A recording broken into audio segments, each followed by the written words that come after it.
Today in the Christian tradition marks the first day of Advent, and Advent simply means the coming or the arrival. And usually there's an Advent wreath in many Christian churches, and there's 5 candles within that wreath, 4 around the corner or the sides of the circle, and 1 right in the middle, which is supposed to be the Christ candle.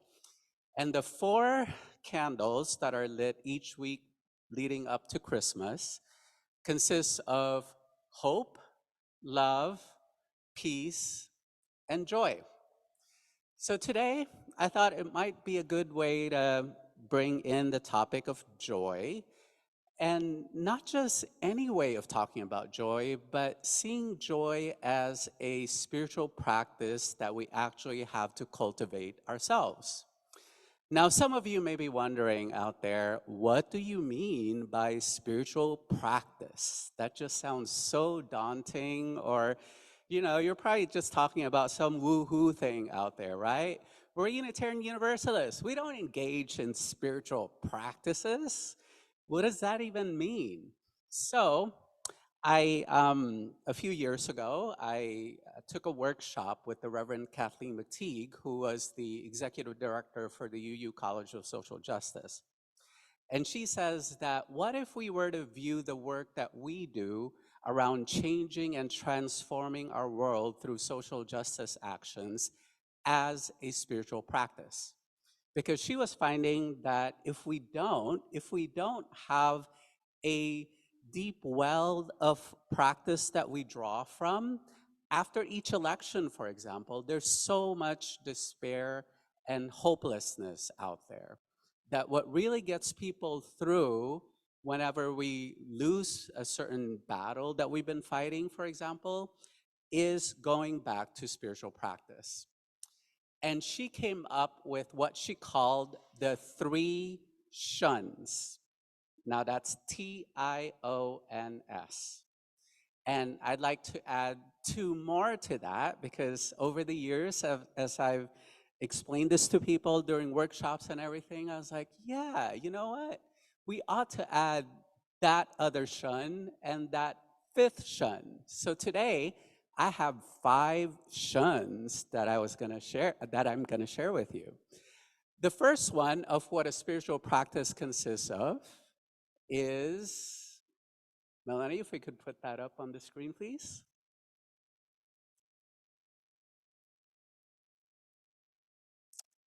Is attention, which I'm sure will pop up any minute now. And attention means that when we're doing something, we need to actually be paying attention to perhaps what's around us or what it is that we're actually doing. So for example, for me, running is a spiritual practice. So I try to run every other day. I have this nice little route around Central Park, right? I live by the pool, as they call it. And I try to pay attention to not just my breathing, but also to the bird watchers, perhaps, that are there trying to take pictures or look through their binoculars for the migrating birds, right? And I try to pay attention to the changing colors of the leaves and how they fall on the ground, and even the leaf blower guy who comes around every day to blow these leaves away. So I try to pick up on my senses. What am I seeing? What am I hearing? What am I encountering at that point in time? So that's part of what makes it a spiritual practice, is that I actually pay attention to whatever it is that I'm doing. The second part, the second shun, is intention.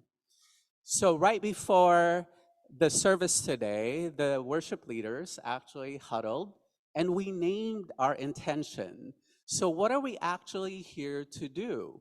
Someone named provide comfort, inspire, be present. Those are all great intentions to bring into our practice, so that we're not just doing it for the sake of doing it, but rather there is an intention behind it, because what we pay attention to and what we give our intention to grows. And it's not a spiritual practice unless we actually do it regularly, right? So repetition is definitely an important component of a spiritual practice. So coming to a service, for example, it's not a spiritual practice if you don't only do it on Christmas and Easter and Pride Sunday and Homecoming Sunday, right? That's only 4 times a year that we see you. And so a spiritual practice means that repetition of coming Sunday after Sunday is what makes it a vital and it's what makes your spiritual practice come alive. So the next part, so you know, as I was thinking about all my various spiritual practices, the one that gets to me is meditation. If I do it by myself in my room, then it's not as effective for me because I'm not as disciplined and my mind tends to wander places. But when we do it together, for example, in a sangha, in a community, there's something that helps push me along in that practice. So I'll give you a hint, during the joys and sorrows part, when we do that moment of silence, that's as much for me as it is for you.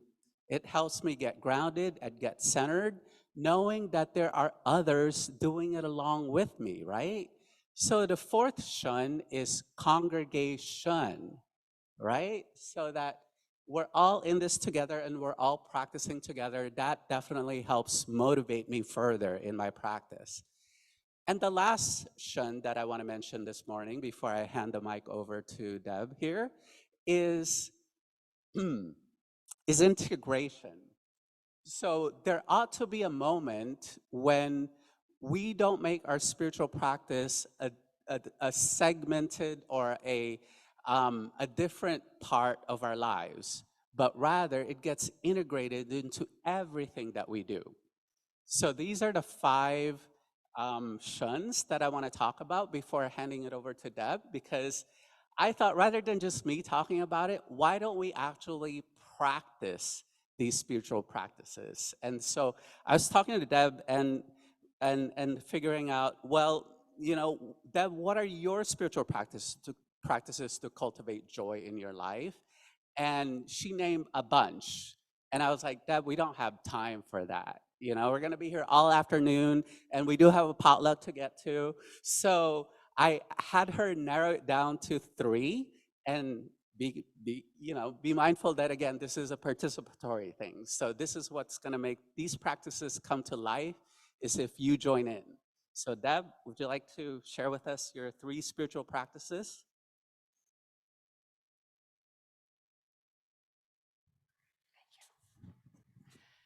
So much of what Reverend Jonipher said really applies to me too. I am definitely not one of those people who can sit and om and be quiet for 5 minutes. So everything, I call them my morning meds, and I came up with that actually during the pandemic when I had to condense all the little things that I did throughout the day because we couldn't go out. And so I condensed them in the morning, and I used to spread them out throughout the day so that I work at home, I have my own business, Spirited Living, I do all kinds of fun stuff, including being an interfaith minister. And I wanted to be able to, and I thought, I can't just sit and do, all these literally, 6 or 7, 2 or 3 minute things spread out through day. I'm going to do them first thing in the morning, and now I'm addicted to it. And when I was doing shorthand, I wrote them down as, okay, these are my morning meds. These are my morning meditations. And then I thought, meds, like medication, this is also therapeutic for me. So I call these my morning meds.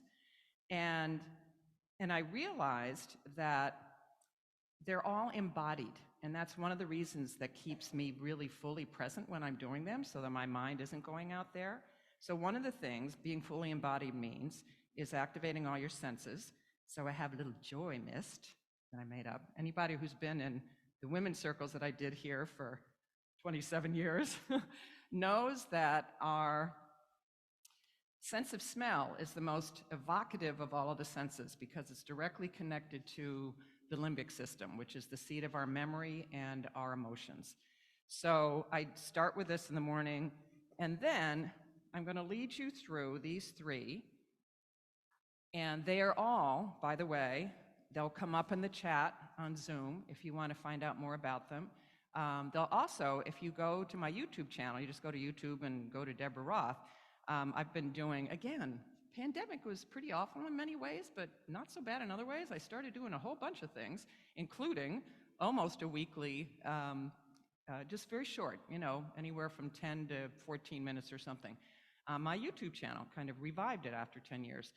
So if you Google or if you go to YouTube and put in any one of these things, you will find them there. So the first one I'm going to share with you is something called Kirtan Kriya. We won't go through the whole thing. This is my longest one. I actually did it in the little chapel before we started this morning.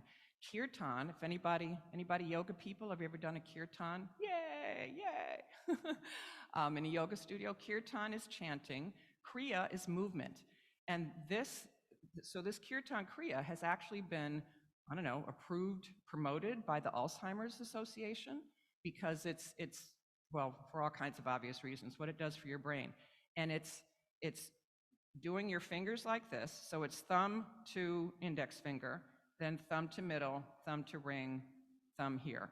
And then you do it in the ratio of 1 out loud, and I'm going to sing the words for you in a minute, 1 whisper, and then 2 in your head, but continuing to do this and continuing to do the chant in your head, and then you come back out of it, 1 whisper, 1 do it. I'll take you through the 1-1.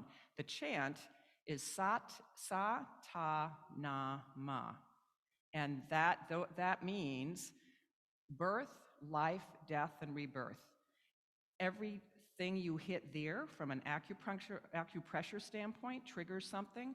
When you say these syllables in your mouth, it triggers something else. So that's why Alzheimer's Association thinks it's so cool.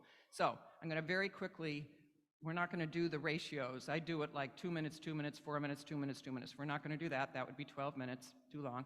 So it's Sa Ta Na Ma, Sa Ta Na Ma, Sa Ta Na Ma, Sa Ta Na Ma. And then you keep going into the Sa Ta Na Ma. And then you do the silent for whatever period of time in that ratio. So that's one of the first things that I do. And I love that because I love to sing, and it's got the movement component. The second one, or of the many that I do, is something, so these videos that I've done each week for, 3 years now, I call them my Inner Goddess Team videos, and they focus mostly on goddesses or from around the world, or else famous women in history. And Julian of Norwich, Google her, look her up if you've never heard of her or don't know much about her. She was this, can I say, bad, really amazing, bad A woman in the Middle Ages who traveled around the countryside and preached about her visions that she had with the divine. And for a woman to do that, first of all, was extraordinary. She had a whole entourage of men that took her around. And she created something called body prayer, which again was totally not, back then, bodies were evil and dirty and you had to really, stay away from your bodies. But she said, no, we access the divine through our bodies. So every morning, I pick a card. There's another cool one too. I don't know if this is anywhere, but this is a mandala and I've got a whole deck of them, that a really cool artist in Vermont created. She creates mandalas, but with flower petals and needles and, like the Tibetan sand mandalas, if you've ever seen them, that they then stamp over to remind you that everything is impermanent. So the one I pulled this morning, as a for instance, is generosity. And then I usually add on, I look to my day, so I'm inviting you to do that now, and then I'm going to take you through it. This is about a minute one. Look at the rest of your day and think about what's going on, what you need to do, whether it's rest or whether it's socializing, and what qualities do you need to embody, to take in order to handle the rest of your day. So think about that. And the hand movements, here we are again. So this is from Julian of Norwich, are await, allow, accept, attend. So the await is waiting for divine, waiting for your higher self. Allow, allowing these qualities, allowing this prayer to enter into you. Accept, take it into your being. And then attend is as you attend to other people today, as you serve other people, as you connect in congregation with other people. And the verbiage that I use when I do it, and I'll pause so you can plug in your own words. Let's see if I can do it sitting here in front of a bunch of people. I await the gifts of generosity, joyful connection, and fill in the blanks, whatever yours is. I allow these gifts to flow into my being on every level and accept them into my mind, my body, my heart, my spirit. And then, as I attend to others this day, I share these gifts with all. So it's just await, allow, accept, attend. And then I do that a couple times. I don't repeat the words, but I do that a couple times. So that's my second biggie. The third one is the most recent one that I had really, when Jonipher and I had our first kind of connection with each other and talking about our spiritual practices back the end of September, I had just been introduced to this wonderful movement, really, called the Chair of Joy. And again, go to my YouTube channel and just stick in there, search for Chair of Joy. And when I heard, so I'll preempt any, we're talking about joy today, so hopefully none of you had the first reaction that I had when a very dear friend said, "Oh, Deb, you've got to get involved with the Chair of Joy, this movement, this very cool thing." And my first response, which is very uncharacteristic for me, was, "Really? You want me to jump on the joy bandwagon with Deepak and Oprah?" And I am not, by nature, a cynical person or a pessimistic person. So I've been unpacking why I responded that way, and now I'm much more easily waving my joy flag, because it is something that I've had a relationship with my whole life. From the time I was a teenager, when some supposed friend told me that I was difficult to be around because I was always so cheerful. I think he later had problems with depression. So it's been a through line, and we were talking about the difference between joy and happiness earlier.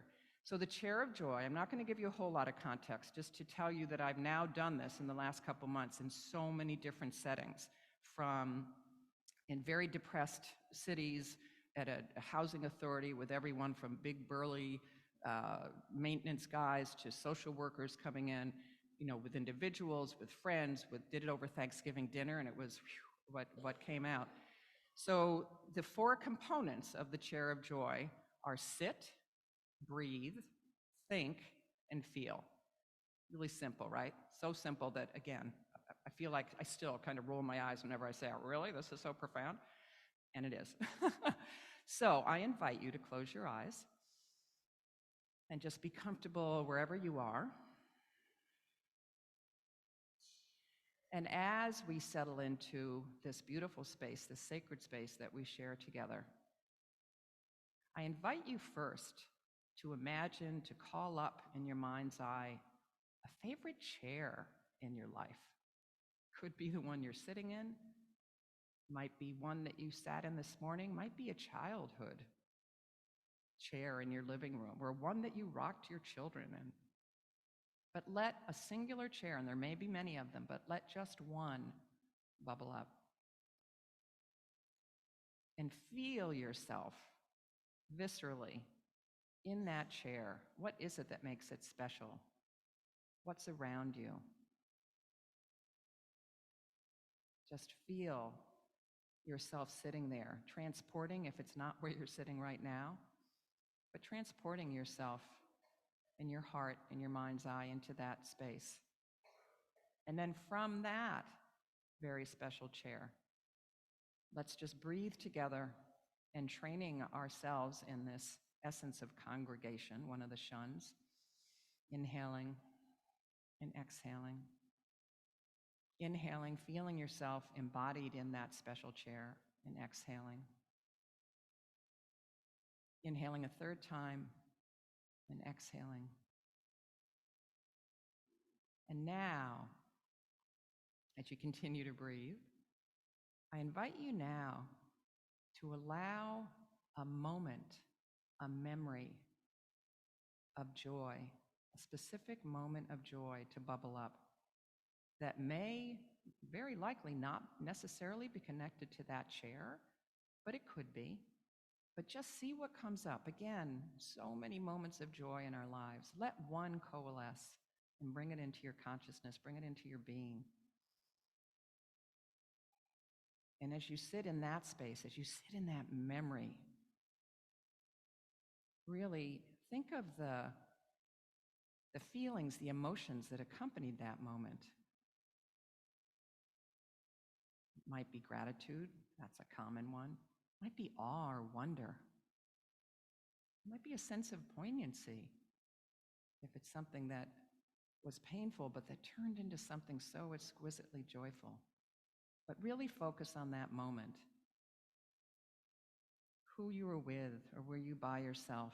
Were you in nature, often a place for moments of joy? What do you see? What do you smell? But really, once again, in this space, in this moment of joy, recreate it in every part of your body. Feel yourself fill up with the joy that you felt in that moment and all the feelings associated with it, literally from the tips of your toes, up through your ankles and your knees and your hips, up to your heart, your shoulders, down and up your arms, up to the top of your head. Feel yourself so completely infused with joy, with all those wonderful feelings associated with that joyful moment. And then just place your hands on your chest and anchor that moment there, where so many reside and where you can always very intentionally bring up more to store there whenever you need it. And then spread your arms out, spread your hands out so that we can send in that attend part of Julian's prayers. We can send this essence of joy out to the world, in our families, to people that we know need it right now, to the parts of the world that need it so desperately. And then come back, hands on your heart. Bring yourself back first to that chair that you conjured up. And feel gratitude that you have such sacred space that you can just pull up whenever you want, a sacred chair, and let that go. And then feel yourself return here into our sacred space with one another, with your feet on the ground, sitting in the chairs in this beloved community. And when you're ready, just take a deep breath and open your eyes.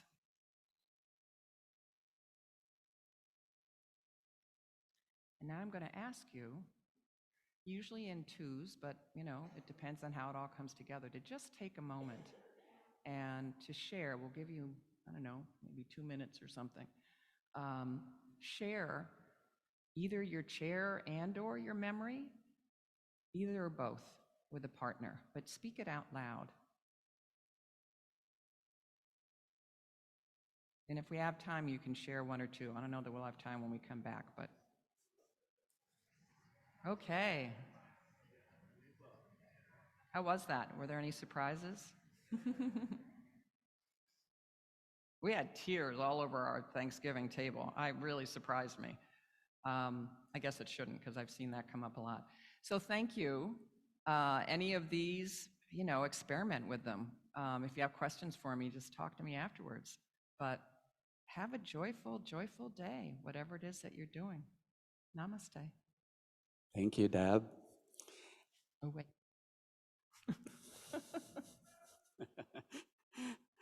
And again, these practices are like drops of water. So even though it's 5 minutes a day, eventually they all kind of add up in what I call the deep wellspring of joy within you, right? So that when you need access to it, it's readily available for you, rather than being reactive to situations that may be beyond your control. You're being proactive by using preventative medication, right? So through your daily meds, you're able to build up a sense of resilience. Because let's face it, we live in a world currently where there are so many things that threaten to take our joy away from us.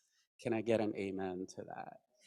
Unless you've been living in a bubble and you don't know what's going on in the world, you probably realize that there's all these external circumstances out there. And for me, that's the difference between joy and happiness, is that happiness for me is more tied into external circumstances. So when Ember said, she's happy that she caught the bus or the train this morning, or you'll see this in Getting the Message, but she talks about the happiness that she experiences whenever she gets a paycheck, for example, right?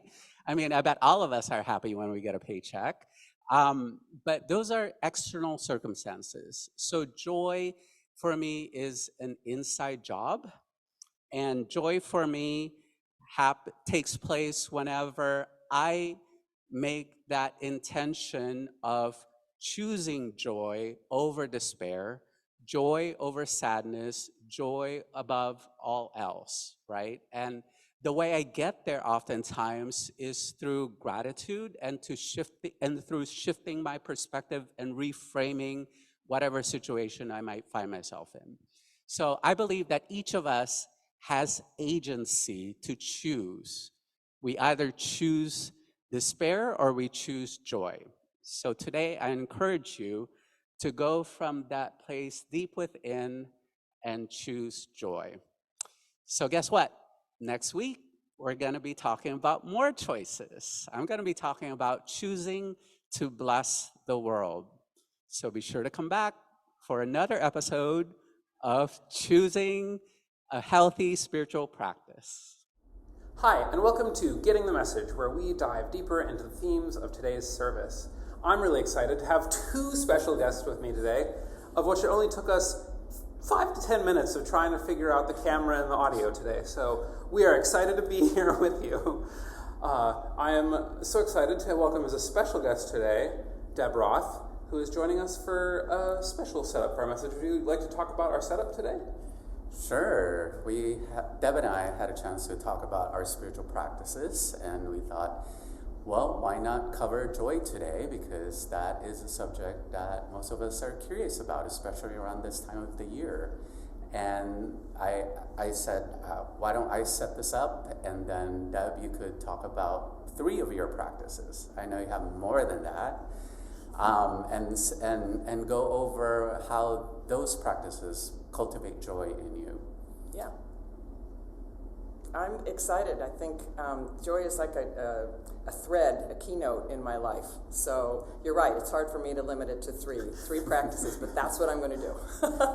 But you only have 7 minutes. So I know. There you go. Well, there's a question for you. Is there a practice that you had that just almost made the cut as you were considering which 3? Is there a number 4 that you'd like to share with folks?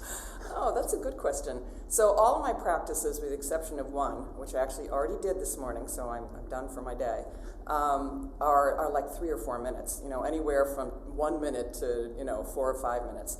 Probably the one I was thinking about on the way in this morning is a little more complex to describe. It's called positive intelligence, and it's based on the idea that we all have saboteurs, and it's got all this neuroscience around it, and that when we have any input coming into our lives, our saboteurs, the pleaser, the hypercritical, the controller, we've all got them, doesn't matter who you are, gets hijacked in that direction, and we respond, like that.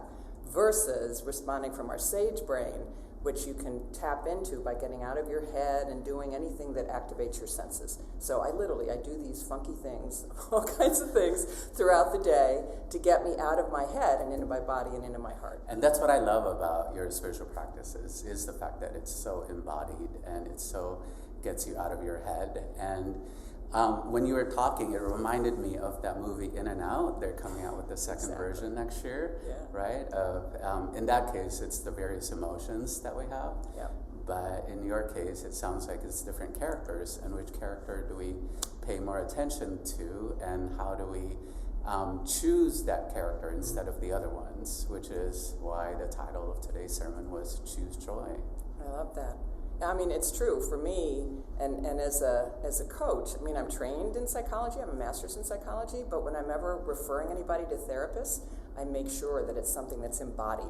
And there's so many types of therapy that are wonderful for healing that really make sure that you're not just doing the talk therapy, which is real powerful, but that you're bringing it into your body and through your body, because that's really, if it gets stuck there, all kinds of yucky things happen. Absolutely. Isn't that what they call somatic therapy? Exactly. Because, according to Bessel van der Kolk, the body keeps the score, right? And so the trauma lives in our bodies, so that's the only way to release them from our system. So kinesthetically, somatically, definitely. Indeed. Yeah. I guess we're going to have to do a three-person message eventually about embodiment, because I feel like we could all really dive into that one there. Oh yeah, you preach about that before. I did recently preach about that. Yeah. Well, Ember, let me ask you a question. Yeah. Do you think there's a difference between joy and happiness? And have you done any research on that recently at all? Well, actually, I think I probably spent an extraordinary amount of time preparing for today's Time for All Ages, though now that you mentioned Inside Out, I realized that I missed the easiest option. So maybe I can rethink that in the future. Because Inside Out literally has a character named Joy. That would have been an easy option. But instead, I was asking my kids, what's joy, and what's the difference between happiness and joy. I was asking some of my friends. I was watching YouTube videos. I think, probably at least 3 hours spent on this Time for All Ages of just trying to figure out what the difference was between happiness and joy, because everyone seemed to have different answers. For some, it was happiness was the temporary feeling. For some, happiness was the permanent feeling. For some, joy was the intense one-time feeling. For some, joy was an always present feeling. So I'm not sure that I reached a decisive conclusion, and in fact, that's one of the things that I share in my Time for All Ages. But I think to me that the happiness is the thing that I came away from is that happiness is based around outcome. That it's about I'm happy I caught my bus today, that it was on time. These are things that I'm happy about, but I'm joyful that I get to do work that is really meaningful, and that I get to do something that I enjoy for my job. I'm happy when I get paid. I'm joyful when I'm doing the work. So I think it's kind of that outcome versus joy can be really strong in temporary moments. I think about when my kids were born, it can be this intense spike of emotion. But joy is also this more consistent background feeling that is independent of outcome. So I'm curious, both of you, how would you compare joy and happiness? Well, what you just said, I think I said at the very beginning that joy has always been a thread, through my life, and it's a word that is kind of charged, which is weird because it's such a beautiful word, but it can be, people can think it's too cliche or. But for me, I guess I'm in the camp, and you're right, because there's a lot of science around joy. I mean, I always knew there was a lot of science around gratitude when I started studying it, but there's a lot of science around joy and what happens to the body and the brain, all that neuroscience stuff, which I think is so cool. And it's kind of divided, but I think for me, I'm kind of in your camp, Ember. I think that while joy is a thread, there are also these just exquisite moments, and I also think that joy. I've been playing with this recently too, having done a joy exercise. I'm actually, I'm sharing it today around our Thanksgiving table. That joy also falls on a spectrum, and we talked about one phrase that I came up with when I was thinking of a moment of joy was something that was actually very painful. But it became, I could eventually find the gift or opportunity in it. And so I labeled it poignant joy. You know, so there's like ecstatic joy, whoa, yay, you know, or awe, looking at, you know, my newborn grandson, and then there's this, that just, you know, hits your heart so deeply kind of joy, painful joy, poignant joy. So that was a long answer, but it's complex. I don't think there's a happiness, joy, clear definition. It is complex, and do you think that there's a correlation between gratitude and joy? Totally, yeah. And I often think about, I mean, for me, and I think of joy, for me, just because it's been such a central part of my life for as long as I can remember, I think of it being a vessel within which lots of other emotions show up, like gratitude, like awe, like wonder, you know, like excitement, all of those things. But I feel like joy, however you look at it, either an umbrella or just some kind of beautiful vessel or container. I think it's a big word. And people, I think I got kind of scared off when I was looking at it more as an adult, thinking I didn't want to be some cliched person that was walking around being Pollyanna all the time, because I've been accused of that too. Well, that's interesting because one of the YouTube videos that I watched was actually, it was a TED Talk, shocker. Most of YouTube, when you search a topic about emotions, comes up with about 15 TED Talks. But the person came out and just started laughing right away. And I felt in my own like gut reaction, even as just someone casually watching it, like I'm listening while doing other work, that I'm like, I should just like change this video. Like, what is this one? And then she like immediately talked about that, like, how did you feel in your body? Like when I just came out and was laughing for no reason? Like, did you want to start laughing? Did you cower away and want to move away? And you know, like we sometimes fear joy, especially that we worry it might make us look, you know, too positive, too out there, too happy. Too superficial. I mean, it's sad that we have those associations with, you know, with the idea of joy. How do you define joy, Reverend Jonipher? Well, I talked a little bit about it during my sermon, but it's, for me, an inside job. And I see happiness as all these external factors that y'all just mentioned, birth of a grandchild or birth of a child in your case, or being out in nature and encountering that in some way, right? It brings so much happiness. Certainly I've experienced that. But joy for me is more abiding. I guess it's like what you were talking about in terms of the transient versus the permanent, that sometimes happiness could be fleeting, but joy, when you cultivate it deep inside of you, it becomes like a wellspring, and you have access to it at any time. And it's a way that you could use joy to reframe your external circumstances. So even if you're having a crappy day, if you've already built that sense of joy from deep within, then that crappy day could be transformed into something that's a bit perhaps more tolerable, and again, it's tied into resilience, that all of a sudden you could come back out of it a lot quicker than you normally would otherwise. That's why spiritual practices for me are more preventative rather than a reactive kind of thing. Of, you know, once you start getting into the habit of it, then when you need your something to come out, then it comes out more naturally. You don't have to force it like laughter or something. Right. You know what I mean? And it doesn't have to be superficial. Sorry. I love the idea of the wellspring, because that's, you know, tapping into the wellspring when you have moments like that. I mean, I think that's a beautiful image, because that is, you know, that is one of those inner places of sustenance and nurturance. Indeed. Yeah. Well, thank you both for this joyful conversation. See how many joy puns we can fit into today's service. But I thank you for this time to sit and reflect together, and thank you for sharing today. Wonderful to be here. Yeah, it's Thanks, great to be Ember. here. See you next time.